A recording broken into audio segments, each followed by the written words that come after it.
Praise God. Hallelujah. Can we give the Lord a clap offering? So, ngayong umaga po, I would like to welcome natatandaan nyo nung time na meron tayong mga balloons sa backdrop dito. Pero po nakakatanda nun, yung mga picture dito. That was a time na yung tinatanging daughter ni Mr. Lou ay umasa sa board. She's our full-fledged doctor. At we're privileged na kayo po ay nakabisita dito sa ating church. Dr. Sam and Mr. Lou. It's a wonderful privilege. At kami kanina po, nung nagpag-piano ako, sabi ko naman,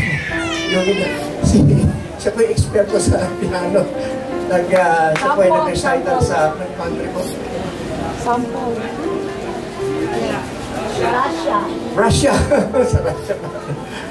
Siya po ay expert sa piano. So, we'd like to welcome you. Pwede pong tumayo. Kayo. And we would like to pray for you. Dito po, sa hanapan. Can we stand and pray for them, especially kay Dr. Sam? Can we raise our hands? Maraming salamat po, Panginoon. Lord, indeed, Lord, you love doctors. Dr. Luke, Lord, your disciple is a doctor, Panginoon. Panginoon, salamat, O God, for their presence this morning, Panginoon. Alam ko po na hindi po aksidente ito, Panginoon, dinapos sila, Panginoon, for a purpose, for a good purpose, O God. And you would like to bless them, Panginoon. Lord, tinataas ko po, Panginoon, si Dr. Sam sa kanyang endeavor na bago, Panginoon. Bless her, anoint her from the top of her head to the sole of her feet, Panginoon. Ano man kanyang hawakan, ay gagaling, Panginoon, sa pamagitan ng iyong pangyarihan, Panginoon. Use her hand, Panginoon, to lay hands on the sick, Panginoon. Lord, to cure, Panginoon, ano man ang sakit at karamdaman, Lord. Lord, I know that she has compassion over those who are sick, Panginoon. Lord, I pray, Panginoon, for wisdom sa kanyang, Lord, pupuntahan sa kanyang mga, Lord, pupunta mga pasyente, Panginoon. Bigyan niyo po siyang kaalaman. Lord, dapat gawin sa pagpapagaling. Lord, use them, Panginoon. Lord, I pray, Panginoon, sa kanyang tatahakin pa. Alam po, marami po siyang plano pa, ambition sa buhay. But then you said in your word, Panginoon, many are the plans of man, but your plan will prevail, Panginoon. Let your will be done sa kanyang buhay. Panginoon, ano man ang kanyang tahakin, bless it, Panginoon, according to your precious will, Panginoon. Lord, I pray, Panginoon, na kayo po ang buksan sa kanya, saan man siya mapunta, Panginoon. Be with her, Panginoon. And Lord, use her mightily, Panginoon, for your glory. Also, I pray for Mr. Luke, Panginoon, na namamahala ng building na ito, Lord. Pagpalain niyo po ang Luke family, Lord, especially the head of the family. Oh God, Lord, bigyan niyo po sila ng open doors of opportunity, Panginoon. Blessings, Lord. Lord, and I pray na marami pa siyang matulungan, Panginoon, katulad ng aming church pag nakita po na sinuportahan. Kaya, Lord, I pray, Panginoon, for the entire Luke family. Bless them, sanctify them, Panginoon. Give them strength, Panginoon, and honor them in time and season, O God. Thank you, Father. We ask this in Jesus' name we pray. Amen.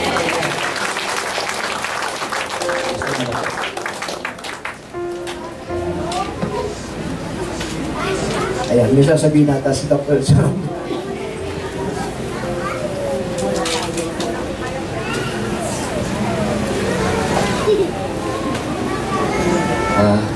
Warm good morning po sa inyong lahat.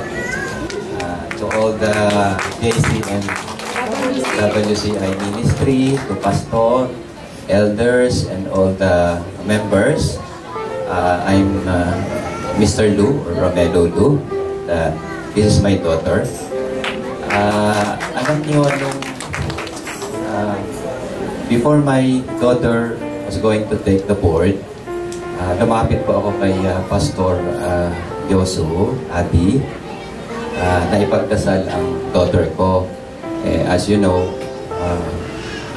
physician licensure exam is not an easy task. It's one of the mahirap na exam po.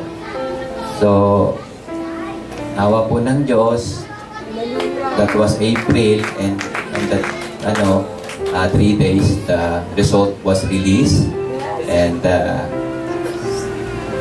thank you.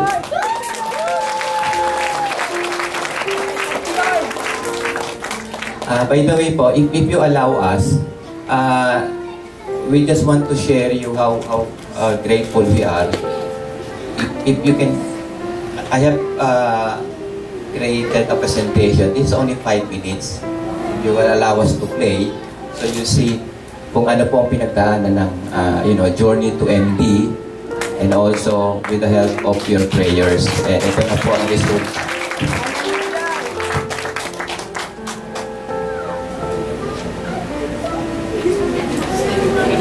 So, good morning po sa lahat.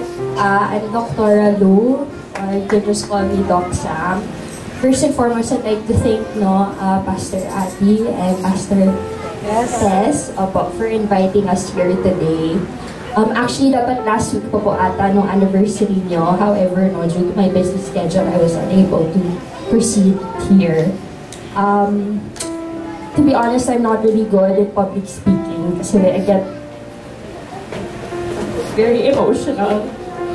Pero gusto ko lang po magpasalamat sa community na to for taking the time to extend your prayers for my family and for myself.